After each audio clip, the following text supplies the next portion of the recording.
Pouco se fala, mas no coração do Espírito Santo, no século XVIII, nasceu uma comunidade indígena rebelde chamada Orobó, um símbolo de resistência contra o poder colonial e jesuítico. No aldeamento de Heritiba, fundado pelos jesuítas, os indígenas eram forçados ao trabalho, vigiados e submetidos às regras rígidas de disciplina e fé. A promessa de catequese se transformava em uma prisão cultural e social. Em 1742, um incidente durante a festa de São Miguel acendeu a chama da rebelião. Os indígenas de Heritiba enfrentaram os jesuítas exigindo liberdade. A revolta se espalhou e marcou o início da ruptura com o domínio da missão. Da rebelião surgiu a comunidade Orobó, formada por indígenas que recusaram a submissão. Ela se tornou um refúgio de autonomia. Ali viviam sobre suas próprias regras, longe da tutela dos padres e colonos. As lideranças indígenas de Orobó se destacaram pela coragem de desafiar o sistema. Entre elas, nomes como Manuel Lopes e Manuel Lobato aparecem nos relatos coloniais. Eles simbolizavam a voz da liberdade, mesmo sob perseguição. Orobó não foi apenas uma aldeia rebelde, era também um espaço de encontro onde indígenas se uniam a negros fugitivos dos engenhos da região. Essa convivência criou mocambos mistos, comunidades de resistência que misturavam saberes africanos e indígenas. Rituais, culinárias e técnicas de sobrevivência eram preservados no segredo das matas. A coroa tentou silenciar Orobó. Tropas coloniais e jesuítas perseguiram os rebeldes, mas a memória de sua luta ficou registrada nos arquivos e nas lembranças da terra capixaba. Orobó foi mais que uma aldeia, foi um grito de resistência no Espírito Santo, um lembrete que a terra capixaba guarda histórias de luta e liberdade, que precisam ser lembradas. Nilo Peçanha, o primeiro presidente negro do Brasil. Nilo Procópio Peçanha nasceu em Campos dos Goytacazes, no Rio de Janeiro, em 1867. Uma família humilde. Seu pai, um pedreiro de origem portuguesa, e sua mãe, uma lavadeira descendente de africanos, carregavam em sua origem a força da diversidade brasileira. Descendente de portugueses e de uma mulher negra, Nilo enfrentou preconceitos sociais e raciais ao longo da vida, mas transformou essas condições em motivação para lutar por um Brasil mais justo, moderno e inclusivo. Inteligente, disciplinado e dotado de grande oratória, formou-se em Direito e logo iniciou uma trajetória política brilhante, marcada pela articulação, coragem e visão de futuro. Sua ascensão foi meteórica: deputado, senador, governador do Rio de Janeiro e vice-presidente da República. Em 1909, com a morte prematura do presidente Afonso Pena, Nilo assumiu a presidência, tornando-se o 7º presidente do Brasil e o primeiro de origem mestiça a ocupar o cargo máximo da nação. Tinha apenas 41 anos. Apesar de seu mandato ter durado apenas um ano, 1909 e 1910, Nilo Peçanha deixou marcas profundas e inovadoras. Seu maior legado foi na educação. Ele criou a Rede Federal de Escolas e Aprendizados e Artífices Embrião, que hoje conhecemos como os Institutos Federais de Educação, Ciência e Tecnologia, os IEFs. Naquele tempo, o Brasil precisava formar mão de obra qualificada para acompanhar os primeiros passos da industrialização. Nilo acreditava que a educação profissional era o caminho para reduzir desigualdades e permitir que jovens pobres, muitos deles negros e mestiços como ele, tivessem oportunidades reais de ascensão social. A primeira escola foi inaugurada no Rio de Janeiro em 1909 e até 1920 já havia unidade em mais de 10 estados, formando milhares de jovens em ofícios como mecânica, carpintaria, serralheria e eletricidade. Essa visão era avançada para sua época e até hoje é lembrado como uma de suas maiores contribuições ao país. Durante sua presidência, também deu continuidade às políticas de valorização do café, produto que sustentava a economia nacional, mas sem deixar de lado a preocupação com a diversidade produtiva. Incentivou melhorias na infraestrutura, especialmente em comunicações e transportes, buscando integrar as diferentes regiões do Brasil. Contudo, seu governo também enfrentou momentos de tensão. Em novembro de 1910, eclodiu a Revolta da Chibata, quando marinheiros, a maioria negros, se rebelaram contra os castigos físicos e brutais praticados ainda na Marinha. Nilo, pressionado, prometeu anistia aos revoltosos, mas depois os perseguiu e puniu severamente, um episódio que revela as contradições de suas gestões diante das tensões raciais e militares da época. Embora tenha tentado modernizar o país, encontrou limites ao lidar com estruturas profundamente enraizadas no racismo e na hierarquia autoritária. Nilo Peçanha, além de administrador, foi um político de gestos simbólicos fortes. Sua própria figura no poder, um homem negro, e em cargos que até então eram dominados por elites brancas e oligarquias cafeeiras, desafiava os padrões da República Velha. Por isso, sofreu ataques velados e tentativas de apagamento por parte de setores conservadores, que minimizavam sua importância ou ridicularizavam sua aparência. Anos depois, em 1922, quando concorreu novamente à presidência contra Arthur Bernardes, foi alvo de campanhas difamatórias e caricaturas racistas, que tentavam desqualificá-lo por sua cor, um triste reflexo do racismo estrutural que persistia entre as elites republicanas. Mesmo assim, se manteve firme, sereno e respeitado após deixar a presidência em 1910. Nilo ainda seria ministro, senador e figura central da política nacional, até sua morte, em 1924, aos 56 anos, vítima de tuberculose. O legado de Nilo Peçanha vai muito além de seu breve governo. Ele é lembrado como um exemplo de superação, um visionário da educação técnica e um símbolo de resistência racial. Seu nome segue vivo em escolas, universidades e instituições que homenageiam a memória de quem ousou pensar no futuro do Brasil, não apenas como um país de elite, mas como uma nação de oportunidade para todos. Assim, a história de Nilo Peçanha é a história de um homem que venceu barreiras sociais e raciais, chegou ao posto mais alto da República e deixou como herança um caminho de inclusão, desenvolvimento e dignidade para gerações inteiras de brasileiros. Um legado que, mais de um século depois, continua a inspirar. Você sabe quem foi a primeira advogada do Brasil? Não foi uma doutora de beca formada em universidade. Foi uma mulher negra escravizada chamada Esperança Garcia. Em 1770, no Piauí, Esperança pegou papel e pena, escreveu uma carta ao governador, denunciou os abusos do feitor, pediu justiça e exigiu rever os seus filhos arrancados dela e lutar pelo mínimo de dignidade. Suas palavras foram firmes, claras e diretas, escritas com um verdadeiro documento jurídico. Mas em 200 anos depois, a OAB reconheceu. Esperança Garcia é a primeira advogada do Brasil, mas até chegar a esse reconhecimento, sua história foi apagada, escondida, silenciada. Só em 1979, quando o historiador Luiz Botti encontrou sua carta em Lisboa, é que o Brasil voltou a ouvir sua voz. E aqui está a grande verdade. Se Esperança tivesse sido uma mulher branca, sua história estaria em todos os livros de direito, em todas as universidades, em todas as estátuas e homenagens. Mas como era negra e escravizada, o sistema tentou enterrar sua memória. No dia da advocacia, não basta lembrar os tribunais dos grandes nomes de instituições. É preciso lembrar que o direito brasileiro também nasceu das mãos de uma mulher acorrentada, que ousou escrever justiça quando tudo ao redor gritava opressão. Esperança Garcia é nome de luta, é resistência e é raiz do nosso povo. Nascido na escravidão, Quintino conquistou sua alforria, trabalhou como cozinheiro, mas não parou aí. Ele se tornou referência na comunidade negra de Santos, liderando o Quilombo do Jabaquara, um dos mais importantes refúgios para ex-escravizados libertos no século XIX. Enquanto o Brasil fingia que a abolição era a liberdade plena, Quintino estava na linha de frente organizando, protegendo e garantindo dignidade para o povo negro.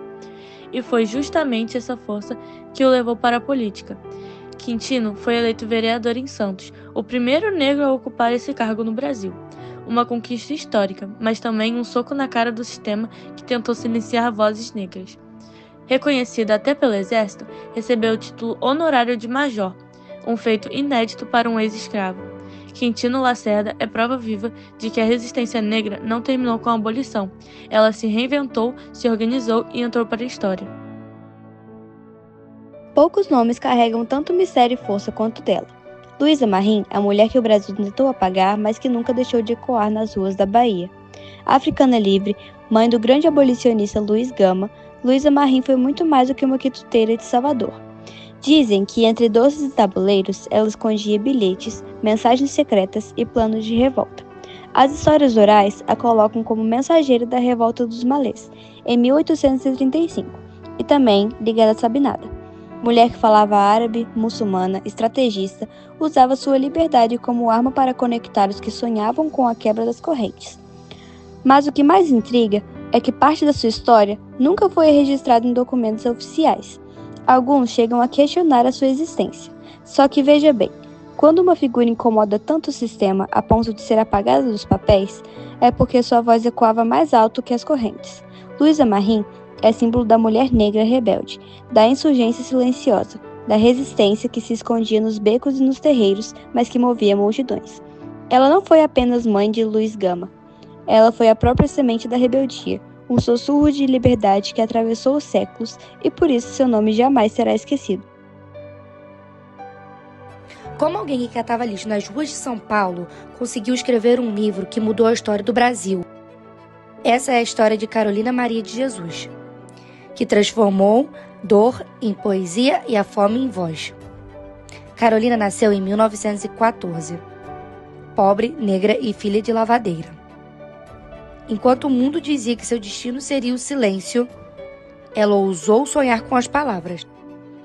Com um caderno velho encontrado no lixo, Carolina escrevia sua vida, as dores da favela, o grito dos esquecidos. Cada página era um pedaço de verdade, que ninguém tinha coragem de contar. Em 1960, seu diário virou o livro Quarto de Despedido. De repente, a voz da favela ecoou pelo Brasil inteiro, revelando a fome, a desigualdade, mas também a força e a esperança de um povo, que nunca se deixou apagar.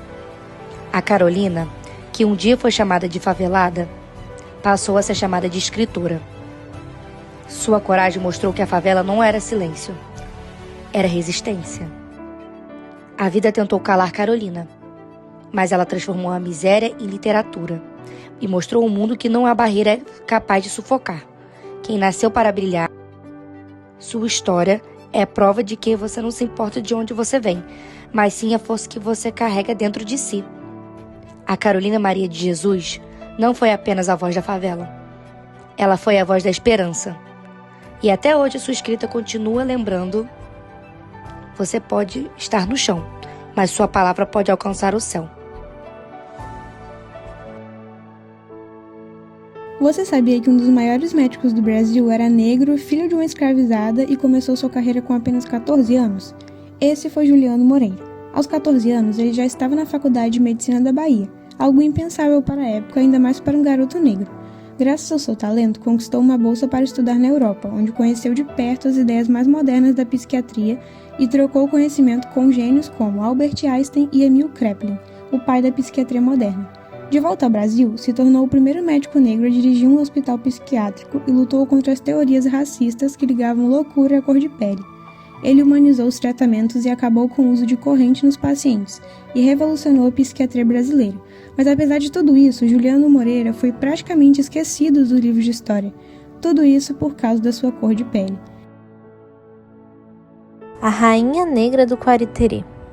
Dizem que o olhar dela fazia os soldados tremerem e que a sua voz era trovão na mata. Essa era Teresa de Benguila, a Rainha Negra do Quariterê. Escravizada no século XVIII, Teresa não se rendeu. Casou-se com José Piolho, primeiro líder do Quilombo.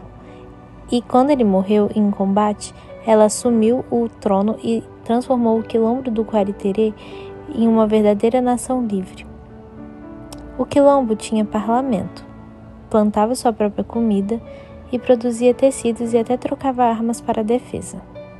Era um refúgio de negros, fugidos, indígenas e até brancos marginalizados. Mas o que mais impressionava era a liderança de Teresa, estrategista, governante e guerreira. Por quase 20 anos resistiu contra o Império Colonial. Mas em 1770 o Quilombo foi destruído numa ofensiva brutal. Dizem que Teresa foi capturada e morta. Outros juram que preferiu tirar a própria vida a voltar à escravidão. Lendas contam em seu espírito ainda guarda as matas do Mato Grosso, que nas noites de lua cheia, quem passa ali sente a presença da rainha, vigiando em silêncio. Teresa não morreu. Ela virou fogo, luta e memória eterna. Onde houver resistência, haverá a força da Rainha do Quariterê. Você já ouviu falar de um jovem negro que ousou sonhar com a liberdade do Brasil escravocrata e pagou com a vida por isso? O nome dele era Manuel Faustino dos Santos Lira, e sua história foi apagada da memória oficial.